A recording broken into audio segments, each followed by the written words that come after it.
जय हिंद दोस्तों। देखिए, आज हम शौचालय की जगह निर्धारित करेंगे। शौचालय के बारे में सोचेंगे, कहाँ होना चाहिए, कैसे होना चाहिए। क्योंकि हमें वास्तु के अनुसार अगर घर बनाने का है तो हमें पूर्व पश्चिम उत्तर दक्षिण दिशाओं के बारे में सोचना पड़ता है। उसके बाद में फिर उपदिशा आती है, आग्नेय ईशान्य वायव्य निवृत्ति।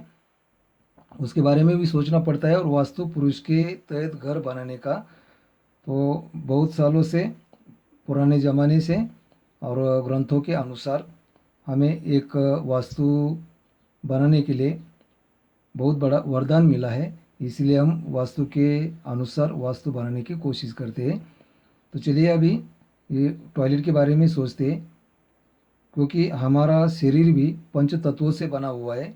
हमारे शरीर में अगर अग्नि तत्व नहीं होता तो हम भोजन नहीं कर पाते, जल तत्व नहीं होता तो हम पानी नहीं पी पाते, वायु तत्व नहीं होता तो हमारे खून में ऑक्सीजन की भी कमी हो जाती। इसी तरह हमारा शरीर ही पंच धातु से बना हुआ है। हमारे शरीर में धातु भी मिलता है। इसीलिए हम वास्तु के बारे में भी सोचते हैं और वास्तु के तहत हमारा घर बनाने के बारे में सोचते हैं। इसलिए टॉयलेट की जगह निर्धारित करना भी हमें ज़रूरी होता है। चलिए अभी इसकी तरफ देखते हैं। अगर आपका भी प्लॉट छोटा हो, बड़ा हो, उत्तरमुखी, दक्षिणमुखी, पूर्वमुखी या पश्चिममुखी होगा तो कोई भी हिसाब से आपके प्लॉट के हिसाब से बहुत सारे वास्तु के अनुसार बनाए हुए प्लान मेरे चैनल पे आपको दिखाई देंगे।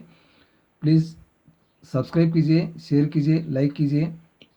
चलिए अभी टॉयलेट के बारे में सोचते हैं। देखिए, ये हमारा प्लॉट है और ये प्लॉट के अंदर ही सेंटर में ब्रह्मस्थान बनाया हुआ है। देखिए, पुराने ज़माने में क्या होता था कि ये जगह बहुत बड़ी होती थी और ये सेंटर में हम ब्रह्मस्थान खुला रखते थे या एक तुलस भी लगाते थे और चारों बाजू में रूम बनाते थे। अभी वैसा नहीं रहा है, परिस्थिति के अनुसार हमें चेंज होना पड़ेगा। अभी एक ही छत के नीचे हमें घर बनाना पड़ता है। तो इसीलिए हमारा थोड़ा बहुत टॉयलेट बाथरूम या वह हो सकती है और करना भी पड़ता है। देखिए अभी टॉयलेट कहाँ होना चाहिए। पहले तो ये ब्रह्मस्थान के बारे में सोचते ही, ये ब्रह्मस्थान सेंटर में आता है और यहाँ हमें कोई भी निर्माण नहीं करना है। और देखिए ये दक्षिण बाजू है। दक्षिण बाजू में समझो कि ये हम 9 पद बनाए, 1 2 3 4 5 6 7 8 और 9। ऐसा अगर 9 पद बनाते हैं और उत्तर से भी 9 पद बनाते हैं, पूर्व से भी 9 पद बनाते हैं और पश्चिम से भी 9 पद बनाते हैं, तो हर एक पद में हर एक भगवान अपने अपनी जगह विराजमान है। ये तो हमें वास्तुशास्त्र के अनुसार मानना पड़ता है।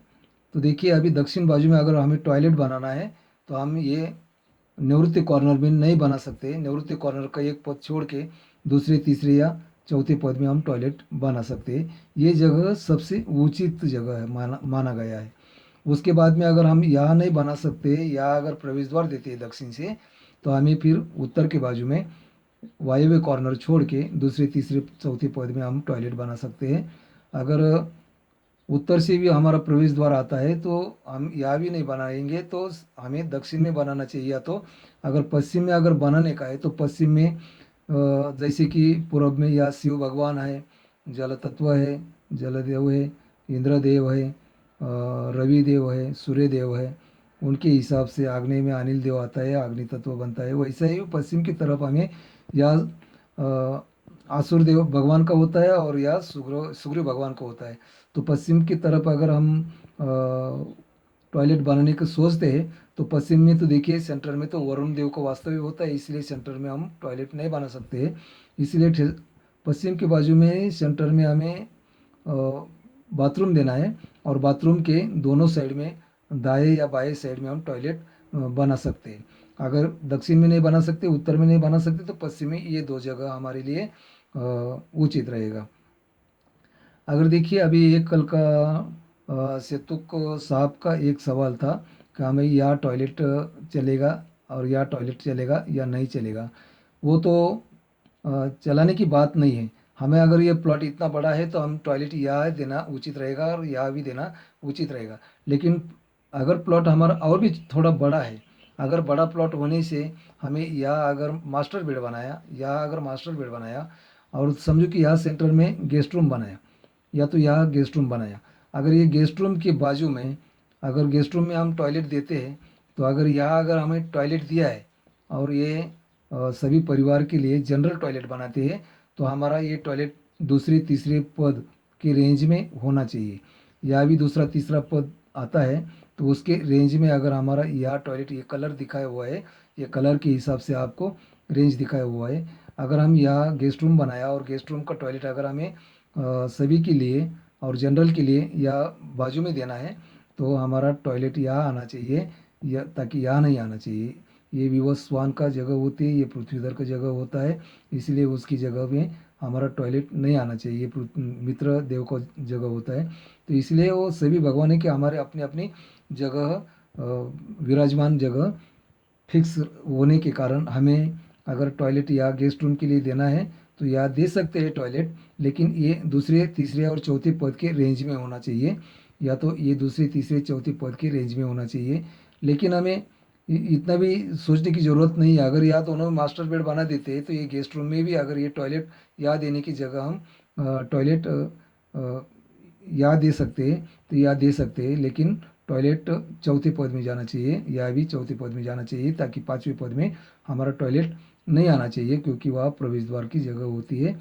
और यह भी यम भगवान का एंट्रेंस है या कुबेर देव का एंट्रेंस है। तो देखिए, आपका सवाल था कि ये ब्रह्मस्थान के बाजू में टॉयलेट आना चाहिए या नहीं आना चाहिए। लेकिन अगर विशेष परिस्थिति में आपको अगर देना जरूरी पड़ रहा है तो ये अपना दूसरे तीसरे पद का हिसाब करना है और ब्रह्म स्थान का हिसाब करना है, और उसके रेंज में अगर आता है तो चल जाएगा। या भी अगर उसके रेंज में अगर हमारा टॉयलेट यहाँ आता है तो चल जाएगा। लेकिन इसका याद रखना चाहिए कि हमारा टॉयलेट हम यहाँ अगर देते हैं या तो यहाँ देते, ये भी स्थान नहीं चलेगा, ये भी स्थान नहीं चलेगा, ये भी स्थान नहीं चलेगा। लेकिन अगर यहाँ देना है या तो यहाँ देना है तो हमें उत्तरमुखी या पश्चिम मुखी टॉयलेट होता है। तो यहाँ अगर देना है तो हमें उत्तरमुखी बनाना पड़ेगा, अगर उत्तर की साइड में देना है तो दक्षिण मुखी बनाना पड़ेगा। इसका भी याद रहिए। आज के लिए इतना ही, धन्यवाद, फिर मिलते हैं।